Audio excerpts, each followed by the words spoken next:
I hope you're hungry because I've been cooking a feast for you. For the starter course, I've got a slowly steamed explanation of transistors, logic gates, marinated with real-world examples, followed by a house salad breakdown of materials, and a 3D printed visual aid with download links so you can make your own, a main course chicken Florentine 3D animated step-by-step assembly of my simple 3-chip endless breadboard computer flavored in a spicy garlic lobster sauce, a palate cleanser of trivia, questions, and your own personal vote down in the creamy Gouda cheese comments, and if there's room for dessert, possibly the world's smallest toggle switch computer with punch card programming with the side of fresh nutmeg vanilla ice cream. So, let's just dig in, and I'd like to start by saying thank you to all that have requested this video tutorial. I created my 3-chip computer many years ago, and it's still oftentimes my most viewed, liked, and commented video of even this year.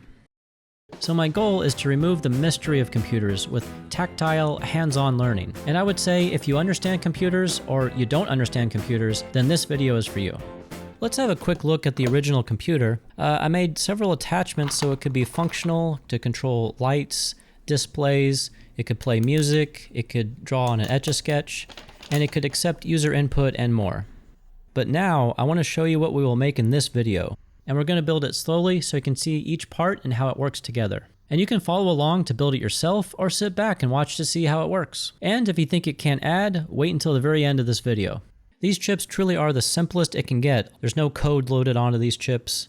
But how? I mean, how is that even possible? Well, I'll show you the secret that I uncovered. These chips function like very simple gear machines. They execute commands using the most basic computer element, that is, the transistor. Without it, we wouldn't have the computers that we enjoy today. It's got 3 legs. Electricity won't flow through unless a small amount of electricity is sent to the center leg, creating a valve or a switch. We can build simple logic circuits like the AND gate, where both transistors have to be on for the current to pass through. Just looking at the result, we know for sure if both transistors are on. There's also an OR gate where either one can be sent to the output. The NOT gate is on by default, but turned off when the power is sent to the transistor's center pin. And check this out. If the NOT gate's output is the input of the other, then it will stay locked in that position, creating memory, as long as the power is supplied. And this is how our RAM chip is going to hold its values. And since I'm a visual person, I made it in real life. I wanted to see the AND gates working, the OR gate, the NOT gate, and you can write values to the NOT gates to store it or clear it from memory. The breadboard is a great way to quickly build without soldering. The holes are connected in this way to help us quickly complete the circuit and make adjustments. I provided material links in the description. So let's build my computer together. So my setup requires the 2 outer nubs to be removed on the power strip and the RGB breadboards. Then everything will connect to the center and hold itself together in place. Perfect, and I think it looks great and has some style. And I'll be powering this with 2 3.7 volt button cell batteries. These are rechargeable so I can charge up and reuse. And don't be like me and mix up the polarity. You don't want a negative voltage. And that voltage is actually too high for our chips, so I'm going to step it down using a 5 volt regulator. Here we go, it's showtime. I've 3D animated all steps for the best clarity. The 555 timer is a simple way to create a pulse with a variable speed control. So this clock is our computer's heartbeat, and ours beats at about 1 to 20 times per second using the variable resistor, while computers like the PlayStation 5 beats at about 3.5 billion times per second. So each pulse will increase our binary counter from 0 to 15 and then repeat. And you're probably thinking, hey man, counting needs way more than just simple transistors, right? Well, I designed this 3D print to help demonstrate how logic can be used in counting in binary. So each pulse always flips the first far right bit. Then a comparison is made down the line to the left. So you can see the AND gate is working in real life. It's like a simple machine. And the position matters, and added together tells us the final number. So 4 bits can count from 0 to 15. And I made it function with the simple, slowly rotating motor. And I want to share this model with you so you can make it yourself. It's great for teachers, your room, or an office decor. So this binary counter chip is doing the same thing, but with transistors and electricity. Now, important note, I am flipping the chip around. I repeat, my chip is flipped so pin 1 is at the top right corner, which made it easier for me to lay out the circuit on a breadboard. This will make sense later. And take note of the 3 yellow wires. Those pins are the key to everything, but more on that later. Let's test it to make sure each pulse advances the counter from 0 all the way to 15 and repeat. And swapping out the capacitor with a lower value makes it pulse much faster. But let's go back since I prefer to see it slower to read each value for this tutorial. And you might have noticed a few skips or extra advancements due to the button's internals having micro bouncing.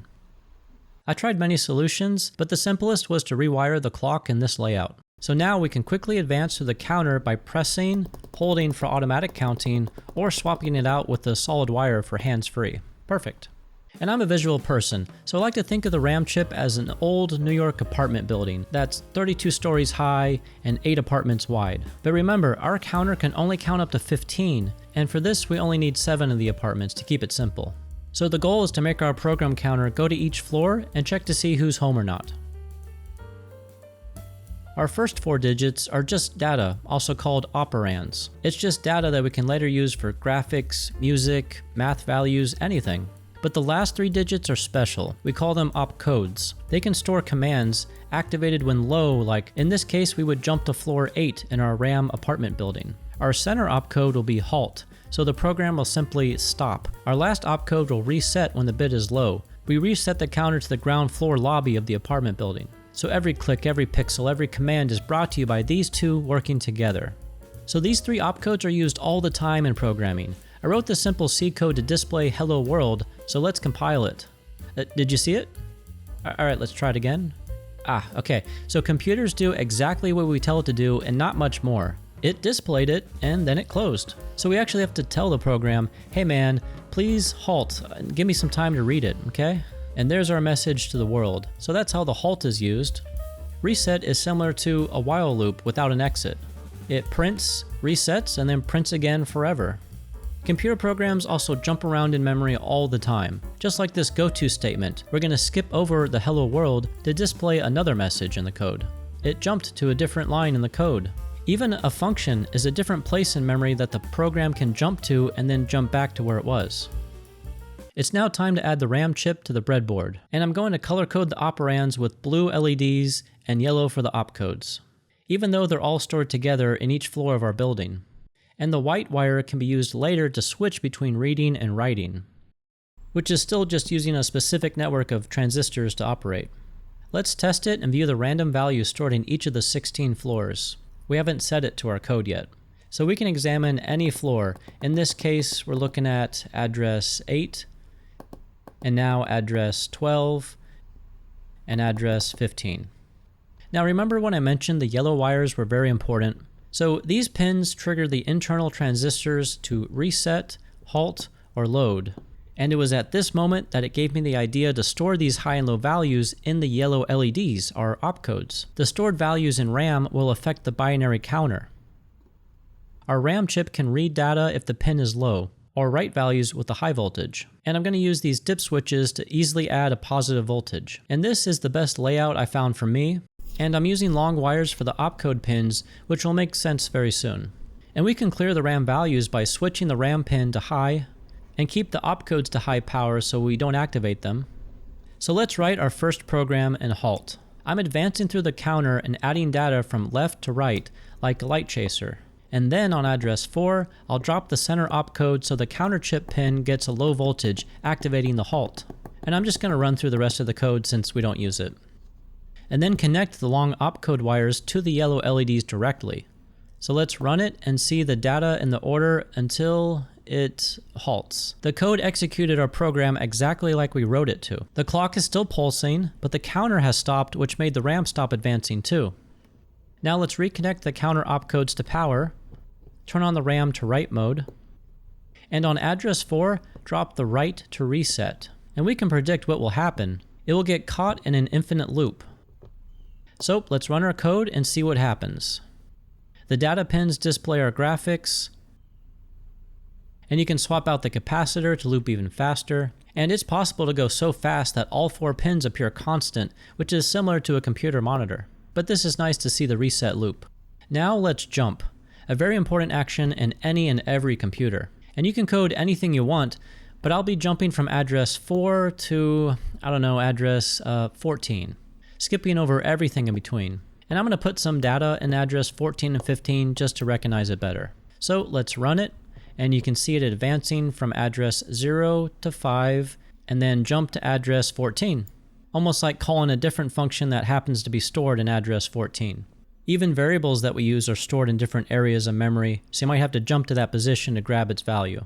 It's almost like communicating with an alien. We have to speak its language, and its alphabet is only zeros and ones. At this point, I bet you're wanting to see a functional program. So let's step through this code line by line to determine what it will do. I see no data or active opcodes until we reach address 8, where I see the data 1 is sent to the speaker, and then there's no data, and then a different pin is sent to the speaker, and then silent again, and then address 11, we see the left load or jump command to jump back to address 8. So I think that this will be silent for 8 seconds, beep with 2 different notes in a forever loop, just like an alarm clock. And I'm gonna let this code run, and I'm gonna take a quick nap. And that's it, it's an alarm clock. And with a controller, you can use buttons to activate the reset pin to reset the alarm, load to address 5 for a quick snooze, or halt to turn it off. And these 4 data pins can output directly to playing 4 notes, or it can be decoded to play up to 15 notes. And you can store and play the song like a music player.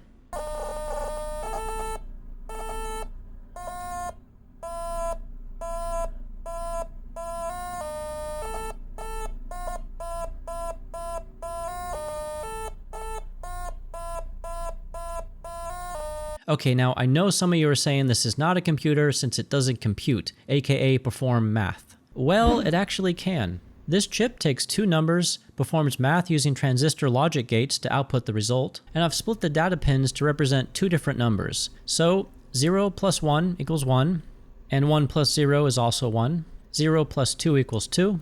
2 plus 0 is also 2. 2 plus 2 equals 4. 3 plus 2 equals 5. 2 plus 3 is also 5. And finally, 3 plus 3 equals 6. So yes, our computer can perform math calculations using this chip with simple transistors and logic gates.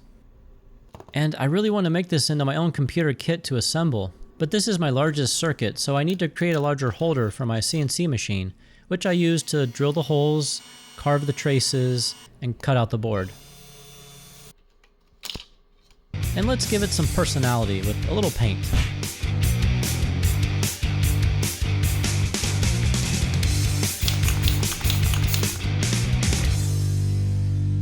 So I've got my green PCB and my components. And to help see the starting pin 1, I want to paint a little white dot, which also helps to see the direction. And some of the components I'm going to solder on the backside to be out of the way.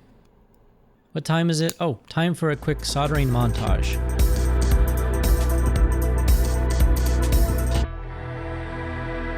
At this point I was pretty nervous since there was a lot of room for error, and I had a few problems, but my circuit looked correct, so I cleaned up the traces and I resoldered any sus connections, and it's alive. We have lights, camera, action.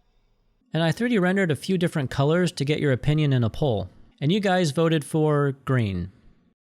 I personally also wanted to see the blue and a few other different colors. I've got a 9-volt rechargeable battery for this build, and I wanted a large power switch, similar to the old computers. And you could technically keep this plugged in to run it all day. And I think the blue looks nice, and it's reminiscent of the old original Altair 8800. But here is the green one that you all voted for, and I like it, it looks nice to me. So I wrote the light chaser with the reset loop to test the code. Works great. And halt and jump works too. Perfect. I thought the gray had this nice classic retro computer style. Then I got an exciting idea. Several retro computers used wood, and this filament claimed to be 30% real wood fibers. Then I wanted to try how these wood stain gels work, to give the wood a richer tone. And honestly, this feels and looks pretty nice. It's very similar to wood. I didn't know if the wood would feel like it would. It looks nice. So I want to hear your opinion. Comment your favorite finished computer kit, A, B, C, or D, and also comment what you think this number would be. So let me know your guess in the comments below.